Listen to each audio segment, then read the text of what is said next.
Ephraim and some of the other 10 tribes were in Africa. You see here this page. What I'll do is I'll leave the link in the description box. It says Lost Tribes in Africa. It says this was put up November 24, 2017. The history of Uwaida, which is Judah, aka Judah, Judea, Judah, Wida. So if you take Kowida and go to Google and put the word in, it will lead you to Africa, because you had Judah that set up forts. You had a fort called Fort Judah, and when you check out any ancient map after 70 AD, because the Lord had told the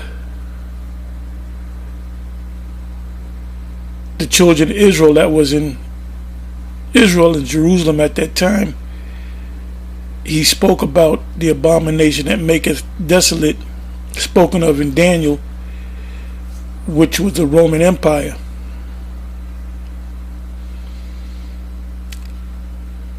He told them to flee into the mountains, so they fled.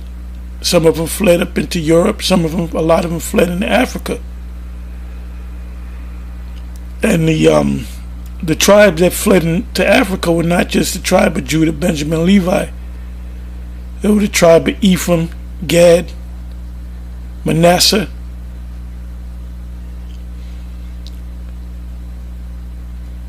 So it wasn't all of the 10 tribes that followed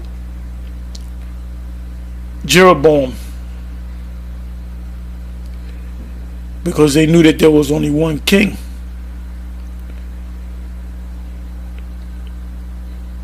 Now, in process of time, they became 2 kingdoms, and that's because of prophecy.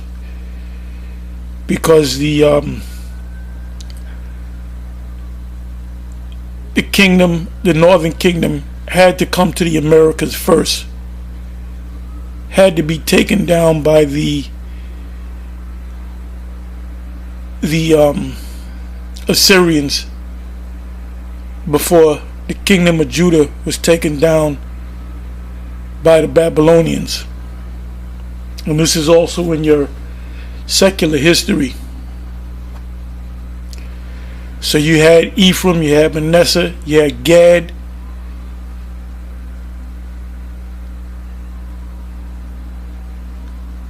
so you had a number of those tribes from the kingdom of Israel that followed Judah, and they went into Africa, so-called Africa, the land of Ham.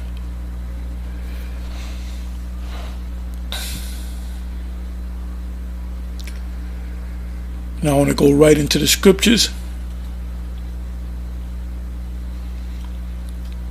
This is 2 Chronicles 30, the 30th chapter.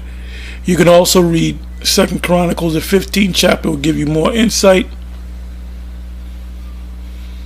But I'm not going to make this a long video. Anyway, it says here in 2 Chronicles 30 verse 1, and Hezekiah, which was a king,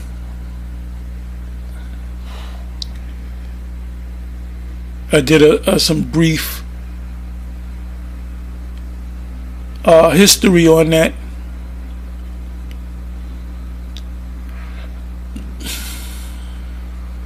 He was a king of Judah at that time. And Hezekiah was king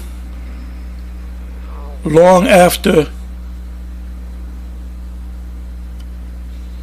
Hoshea the king, that's spoken about in 2 Kings, the 17th chapter, when the Assyrians took over the northern kingdom.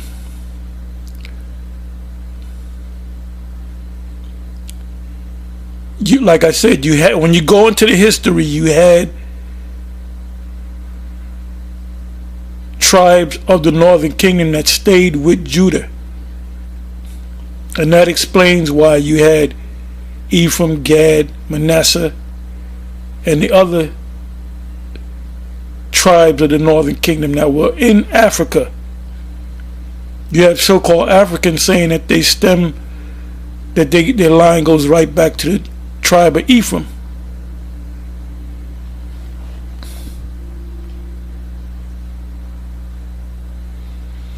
Because Fopi had made a video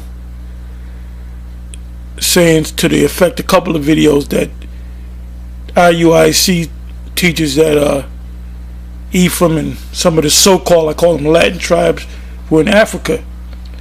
So that disproves the fact that they came to the Americas. No, that doesn't disprove anything, because you had some of them that stayed with Jeroboam, most of them, but you had a number of them that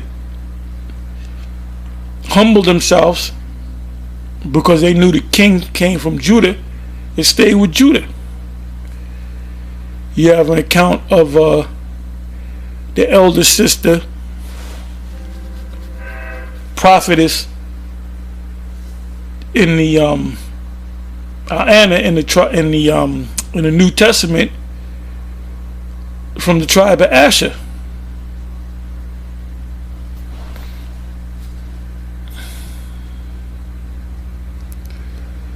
So now let's go back into the scripture. 2 Chronicles 30 verse 1. And Hezekiah sent to all Israel and Judah, and wrote letters also to Ephraim and Manasseh, that they should come to the house of Yahweh at Jerusalem to keep the Passover unto the Lord, power of Israel. So what time period was this? This was long after they left the kingdom. The northern kingdom had left excuse me, were taken down by the Assyrians, and then in process of time they sailed over to the Americas, because Hezekiah was born in 739 BC, and he had died in 687 BC.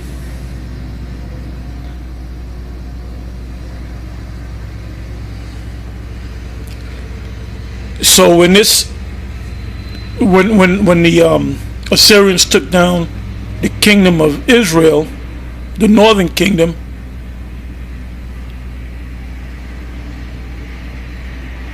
this man Hezekiah was a young man, a child, a young adult, and this was after when King Hezekiah died in 687 BC. We're talking about, we're going back to 722 to 726 BC, when they were taken down by the Assyrians. So this was long after the northern kingdom had went to the Americas. During this particular Passover,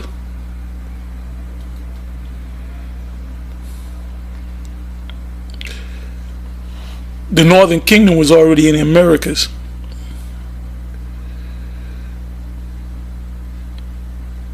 So let me read 2 Chronicles chapter 30 again, from the first verse. And Hezekiah sent and you should read the whole chapter. I'm not going to read the whole chapter. It says, and Hezekiah, which is the king of Judah at that time, sent to all Israel and Judah, showing you that you had people that were part of the kingdom, the northern kingdom that stayed in the Middle East, and wrote letters also to Ephraim and Manasseh. How can King Hezekiah write letters to Ephraim and Manasseh if they were already on the other side of the world? Well, they were already on the other side of the world, because there was a split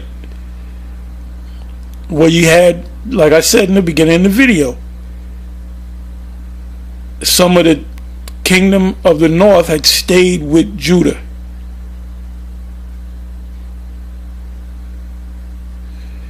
It said that they should come to the house of Judah at Jerusalem to keep the Passover,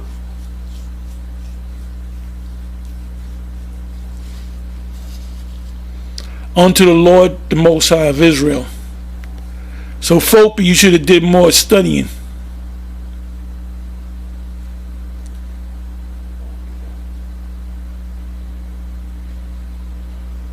Let me jump down to the 10th verse. So the posts passed from city to city,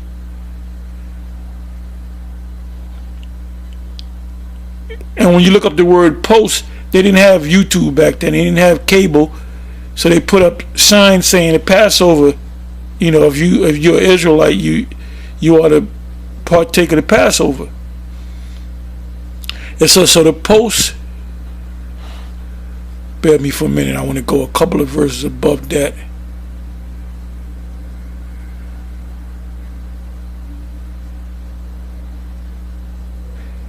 Let me go to the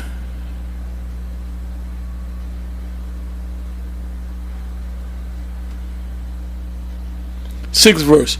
So the post went with the letters from the king and his princes throughout all Israel and Judah, and according to the commandment of the king, saying, ye children of Israel. The reason why he said ye children of Israel, because you had the kingdom of Israel still over here. You had some of them, most of them, that went to the Americas, the other side of the world.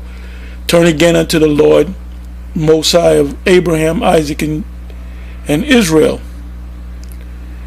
and he will return to the remnant of you that are escaped out of the hand, that are escaped, important verse, 6th verse, that are escaped out of the hand of the kings of Assyria.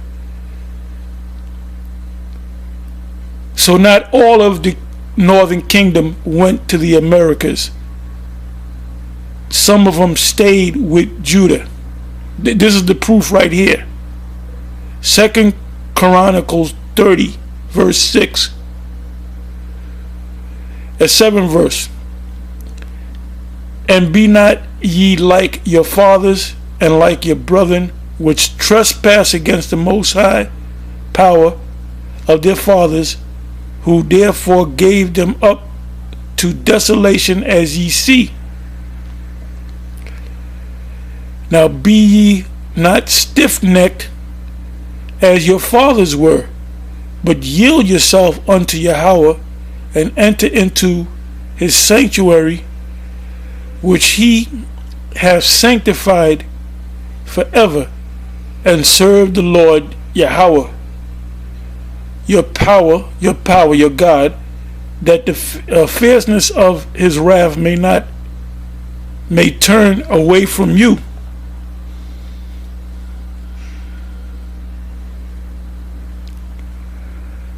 For if ye turn again unto Yahweh, he's talking to the remnant of the northern kingdom in the land of Israel long after the Assyrians took them over. He even mentioned the Assyrians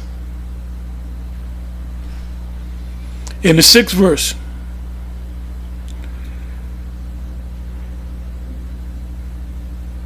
Or 9th verse.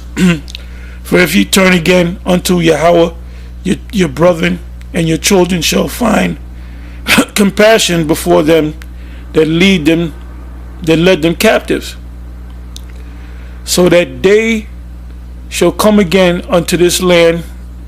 For Yahweh the Most High is gracious and merciful, and will not turn away his face from you if you return unto him.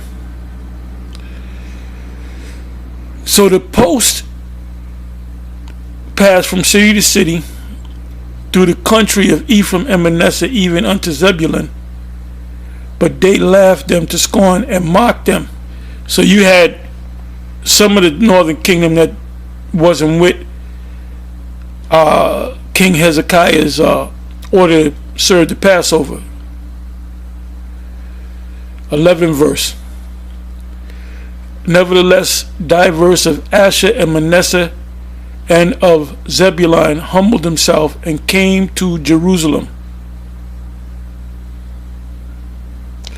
So some of them came to Jerusalem for the Passover, and some of them didn't, but they were still in the Middle East. Remember, it said that they escaped from the Assyrians in the 6th verse. It said that, it says, and he, I'm at the end of the 6th verse, and he will return to the remnant of you that are escaped out of the land of the kings of Assyria. So that confirms, as I said earlier in this video, that not all the kingdom of the northern kingdom went to the Americas. A lot of them stayed here in the Middle East, so-called Middle East.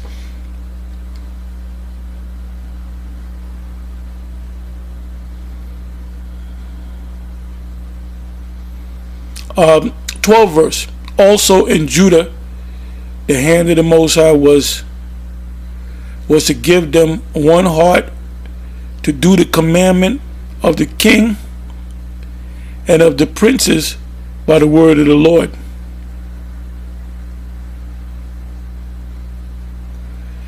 Thirteenth verse. And they assembled at Jerusalem much people to keep a feast, the feast of unleavened bread, in the 2nd month. Now we know the law about keeping the Passover on the 2nd month. You can go to that. I'm not going to go into that. That's a whole nother lesson. A very great congregation. Now that very great congregation was the kingdom of Judah, which consisted of Judah, Benjamin, Levi, and then you had the kingdom of some of the northern kingdom keep the Passover with the kingdom of Judah. So if they were there after the fact that the Assyrians took down the northern kingdom, they had to be there when the Romans besieged Jerusalem. Anna is a proof of that.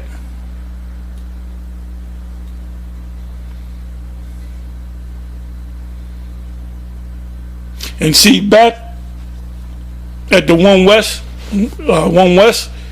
they didn't teach that. They said all of the northern kingdom had went to the Americas. That's not true.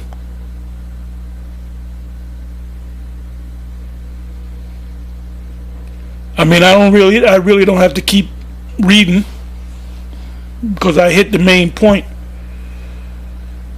But like I said, read the whole chapter.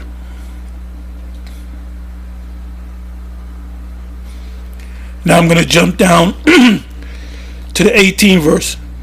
2 Chronicles 30 verse 18. For a multitude of people, even many of Ephraim and Manasseh, Issachar and Zebulun, had not cleansed themselves, because you're supposed to cleanse yourself. If you go before a dead body, you can't keep the Passover. You know, if you're unclean, you're not to keep the Passover. If you lay with your woman, you're not to keep the Passover.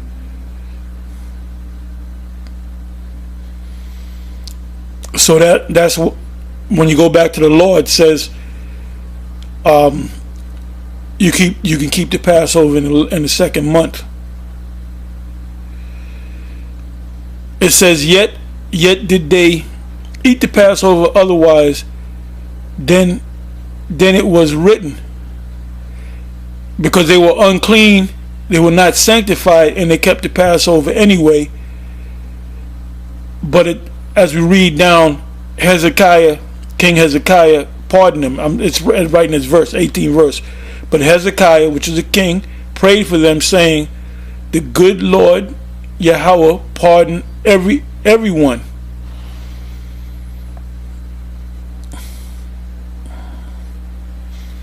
And then the Most High pardoned them. The world that we're living in, you got brothers that saying you got to keep the law perfectly. It's humanly impossible to keep the law perfectly. Because when you go to your job, or you get on a train or a bus, or you put your hand on the railing, there definitely was a woman that put her hand on the railing or sat on the bus seat that was unclean, that was on a period. So guess what? You became defiled. So it's humanly impossible to keep the laws perfectly. That's why we say you keep the laws. Well, it says in Judges the 5th chapter, rehearse the righteous acts. Keep the laws to the best of your ability.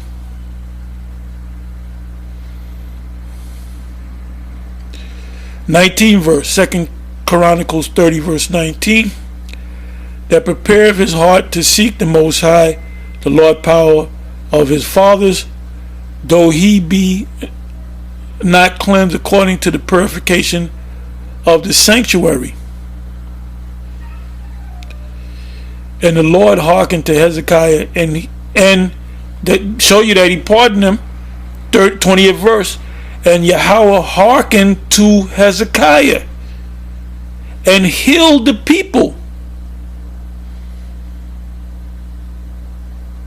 So the ones that were unclean, not sanctified, that kept the Passover, the Most High pardoned them. 21st verse. And the children of Israel that were present at Jerusalem kept the feast. And the Passover is one of the most important high holy days. All of them are important, but the most important is the Passover. Now this individual, which is the leader of the ISUPK, Yohana, that was a wicked thing that he did, not having the people keep the Passover. He just said we're not going to keep he just canceled the Passover. Since I've been in this truth, I have not missed one Passover. You get ready. You get ready in advance for the Passover months before it happens. You tell the Passover's on this date. Get yourself ready. Come not at your woman. If somebody in your family dies, you go before the dead body. 3 days before the Passover, you can't keep the Passover. It says, and the children of Israel that were present at Jerusalem kept the feast of unleavened bread, which is the Passover, bread 7 days with great gladness, and the Levites and the priests praised Yahweh day by day, singing with loud instruments unto the Lord. Didn't say nothing about shaking your booty. It says the Levites. It said the priest. And they were playing with instruments. They were praising the Most High.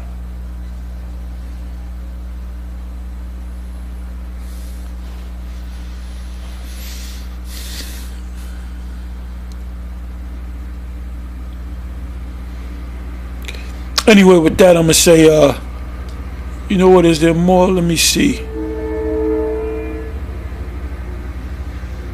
You know what? Let me jump to the 24th verse. For Hezekiah, king of Judah, did give to the congregation 1,000 bullocks and 7,000 sheep, and the princes gave to the congregation 1,000 bullocks and 10,000 sheep, and a great number of priests sanctified themselves, and all the congregation of Judah with the priests and Levites and all the congregation that came out of Israel, and the strangers, which means what? The Israelites outside of Israel, outside of the land of Judah, that came out of the land of Israel and that dwell in Judah, rejoice. 26th verse. So there was great joy in Jerusalem, for since the time of Solomon, the son of David, king of Israel, there was not the like in Jerusalem. So this was a great Passover, because you had both the kingdom of Judah and the kingdom of Israel keeping the Passover together. Then the priests, the Levites, arose and blessed the people, and their voice was heard, and their prayer came up to his holy dwelling place, even unto heaven. Anyway, with that, I'm going to say shalom. It's on to the next one. Shalom.